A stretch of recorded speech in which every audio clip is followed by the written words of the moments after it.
یہ نادانی کی بات ہے کہ مال کو مالدار ہونے کے لیے جمع کیا، اس کا کوئی انجام صحیح نہیں ہوگا۔ کیوں؟ یہ دنیا تو گزرگاہ بنائی گئی ہے۔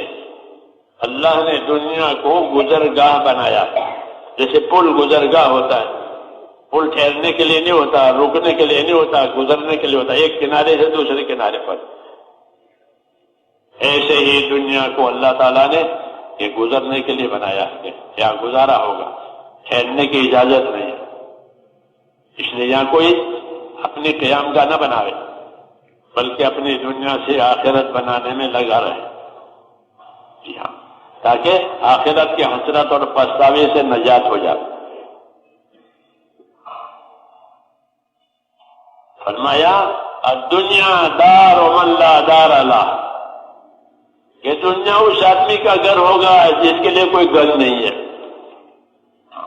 یہ دنیا کو وہ آدمی اپنا گھر قرار دے گا جس کا کوئی ہوگا، کیونکہ دنیا چھوٹ جائے گی، آخرت بنی نہیں ہے، اب یہ بے گھر ہوگا، کیونکہ اس نے دنیا کو گھر بنایا تھا تو اس گھر میں تو وہ رہ نہیں سکتا، یہ مسافر ہے۔ ہر آدمی آخرت کا مسافر ہے، چل رہا ہے پیدا ہونے سے لے کر موت تک، اپنے سفر میں ہے وہ۔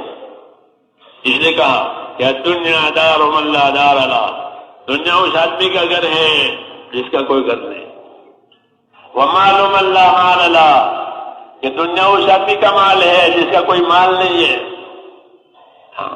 کیوں؟ کہ مال اس کے ساتھ نہیں جائے گا، مال اس کے ساتھ نہیں جائے گا، بلکہ مال کے استعمال کرنے کے طریقوں کے ساتھ جائیں گے، کہ سخاوت میں استعمال کیا تھا یا اسراف میں استعمال کیا تھا، اطاعت میں استعمال کیا تھا یا عیش میں استعمال کیا تھا، گناہوں میں استعمال کیا تھا یا خدمت خلق میں استعمال کیا تھا، یہ مال کے مصرف ہے۔ تو مال اس کے ساتھ نہیں جائے گا، بلکہ یہ چیز جائے گی کہ مال کو کہاں لگایا۔ اسے کہا کہ دنیا اس آدمی کا مال ہے جس کا کوئی مال نہیں ہے۔ حدیث شریف میں کہ اللہ تعالیٰ بندے کو حاضر کر کے پوچھیں گے کہ ہاں کیا ہوا، کیا کارگزاری ہے، حدیثوں میں کہ کیا کارگزاری ہے، تو وہ کہے گا کہ یا اللہ میں نے مال جمع کیا، میرے پاس مال آیا، پھر کیا کیا؟ فرمایا میں نے اس کو جمع کیا اور بڑھایا، استثمرتہ، قرآن حدیث میں استثمرتہ، میں نے اس کا استثمار کیا ہے، یعنی بہت بڑھایا۔ پھر کیا ہوا کہ پھر میں چھوڑ کے آ گیا ہوں، یہ کہے گا اللہ۔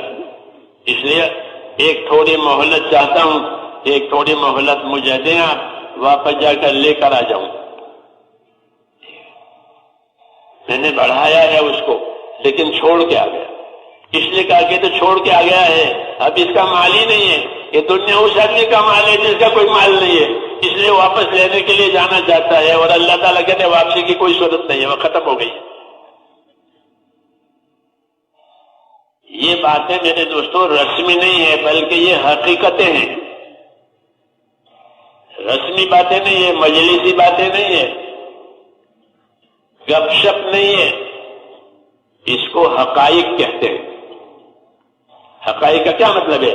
کہ اس کے خلاف نہیں ہوگا، جو کہا گیا ہے وہی ہوگا، اس کو حقائق کہتے ہیں۔ اس لیے اس کی طرف رہبری کی گئی ہے، اس کی طرف دعوت دی گئی ہے کہ یہ صورت زندگی میں یہ اختیار کرو۔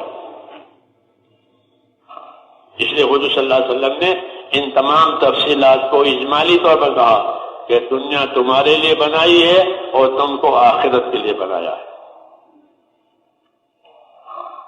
تم کو آخرت کے لیے بنایا ہے، لہذا تم آخرت بناؤ۔ اور آخرت بنانے کے لیے جیسا میں نے عرض کیا، اللہ نے دین دیا، ایمان دیا، ایمان آخرت کے لیے ہے۔ ایمان کا سب سے بڑا اور پائیدار نفع جو ہوگا وہ آخرت میں ہوگا۔ ایمان کا نفع ایک ذرے کے برابر بھی ایمان لے کر گیا ہے کہ دنیا سے کئی گنا بڑی جنت اللہ اس کو ہمیشہ کے لیے دیں گے اور خوش ہو کے دیں گے۔ ایمان کا بڑا نتیجہ ہے اور ایمان کا بڑا اثر ہے، اس کا اجر بھی زیادہ ہے، اثر بھی زیادہ ہے۔ کہ ایمان کا اجر تو یہ ہے کہ ایک ذرے کے برابر بھی ایمان لے کر گیا ہے ہاں تو اس پر اللہ اس کی یہ قدر کرے گی کہ اللہ پر ایمان لے کر آیا، اللہ کو اللہ مان کر آیا ہے۔ اور ایمان کا اثر کیا ہے کہ ایمان کا اثر یہ ہے کہ ایک آدمی بھی روئے زمین پر اللہ اللہ کرنے والا ہے اور کوئی نہیں، ایک ہی ہے اور وہ بھی اللہ اللہ کرتا ہے، تو اس کے اللہ اللہ کرنے کی وجہ سے اللہ پوری دنیا کو باقی رکھیں گے، قیامت نہیں آئے گی، قیامت نہیں آئے گی۔ ایک ایمان والے کا صرف اللہ اللہ کرنے کا یہ اثر ہے تو دنیا کا اثر الگ ہے، آخرت کا اجر الگ ہے۔ یہ ایمان کی بات ہے، اس لیے کہتے ہیں اپنے ایمان کو بڑھاؤ، اپنے ایمان کو تازہ کرو، اپنے ایمان کو نیا کرو۔ ایمان پرانا ہو جاتا ہے، ایمان پرانا ہو جاتا ہے جیسے کپڑا پرانا ہو جاتا ہے، ایمان پھٹ جاتا ہے، اس کی پیوند کاری کرو، جیسے کپڑا پھٹ جائے گا تو عیب نظر آئے گا۔ ایمان پھٹ گیا، ایمان میں کمزوری آ گئی، اللہ کے غیر سے ہونا نظر آئے گا، یہ عیب کی بات ہے۔ اللہ کے غیر سے کچھ نہیں ہوتا، اللہ سے ہوتا ہے، اللہ سے ہوتا ہے، اللہ کے غیر سے نہیں ہوتا۔ اللہ اکیلا خالق بھی ہے، مالک بھی ہے، متصرف بھی ہے، دنیا کے تمام اسباب کو اللہ استعمال کرنے والا ہے، نفع میں نقصان میں۔ جب ایمان میں کمزوری آئی تو اللہ کے غیر سے ہونا نظر آئے گا، ہاں مال سے ہو جاتا ہے، مرتبے سے ہو جاتا ہے، زمین جائیداد سے ہو جاتا ہے، اکثریت سے ہو جاتا ہے، ہتھیاروں سے ہوتا ہے، یہ سب۔ یہ کیا بات ہوئی کہ ایمان میں کمزوری آئی ہے، اس لیے یہ عیب نظر آ رہے ہیں، یہ سب عیب ہے۔ اللہ کے غیر سے کچھ نہیں ہوتا، لا الہ الا اللہ، سبحان اللہ، کہ اللہ کی ذات پاک ہے، اللہ کو کام لینے میں ان چیزوں کی کوئی ضرورت نہیں ہے، اپنی قدرت سے کام کرتے، اس لیے کہ اپنے ایمان کو تازہ کرو، لا الہ الا اللہ کو پڑھا کرو، لا الہ الا اللہ کو پڑھا کرو کثرت سے۔ توحید کا اقرار ہے، یہ توحید اللہ کی امانت ہے، توحید یعنی ایک اللہ پر ایمان، جیسے اللہ نے کہا ہے یہ توحید امانت ہے امت کے سینوں میں۔ اس امانت کی وجہ سے امت کا یہ شرف ہے اور امت کی یہ بزرگی ہے کہ اس امت کو کوئی طاقت فنا نہیں کرے گی، یہ امت رہے گی، یہ امت رہے گی، قومیں ختم ہو گئی ہاں اور یہ نہیں ختم ہوگی۔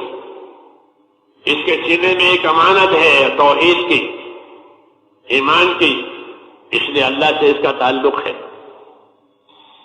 اور یہ تعلق رہے گا، اس لیے اللہ کی نظر اس امت پر رہے گی کیونکہ ان کو ایمان دیا ہے۔ ہاں